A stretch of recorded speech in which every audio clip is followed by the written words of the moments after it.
delightful word.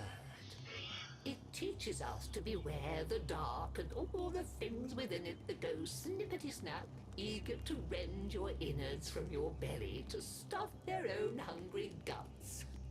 Oh, this puts me in mind of one of my favorite tales. For there is one legend, older than all the rest, one that as civility beat back the wild as centuries turned into millennia, has evolved along with us. The fear of fangs, of shadows, of teeth that flash in the dark. The story of a wolf waiting in the shadows, ready to rip out our throats.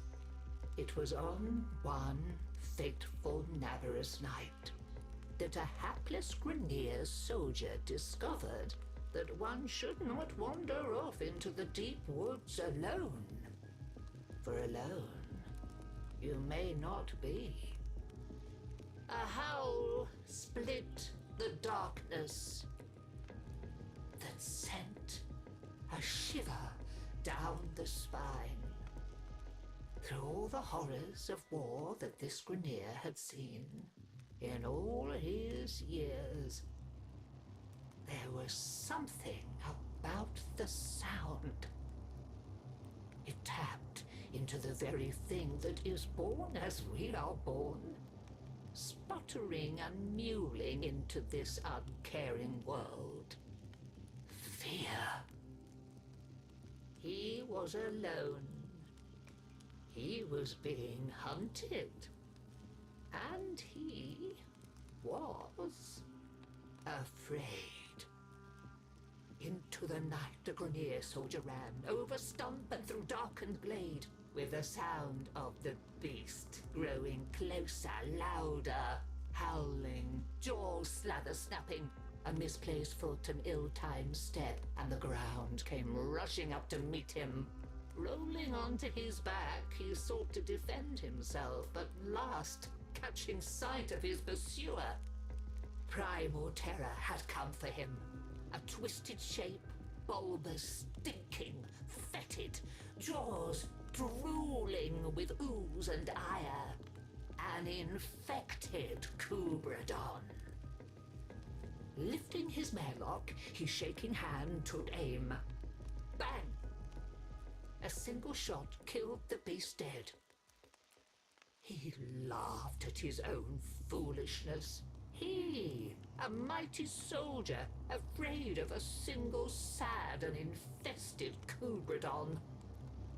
Hubris, my dear Tenno, is responsible for more tragedy in this world than any other inclination we may have. Remember that, and someday it may save you. For notice he did not that the slain beast's family had encircled him. The creatures descended, sinking teeth into flesh, peeling sinew from bone, spreading their infested blood into him. How he screamed, fighting off the monsters as best he could. Fists pounded into fur as he fought like the beasts around him. It was all he had left. One heartbeat would be all that could spare him from the grave. In the end, he survived, torn and shredded, bleeding and bitten, but alive. He thought that his arduous saga had come to an end. Until he heard that dreadful howl once more. Though, this time, it came from him. Flesh twisting, bones snapping, the noises that left his agonized form were bestial, wild, feral. Soon it was he who stalked the night. It was he who tasted blood upon his fangs. It was he who inspired the fear winner of the hunt. Oh, fret not though, dear heart, for even the hunters can be hunted. The beasts can be felled, and trophies can be made of those who were brought low.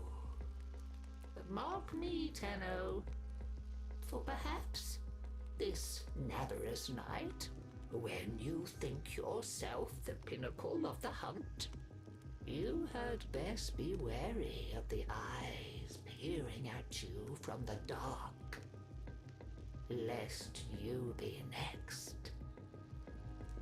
Happy Navarus!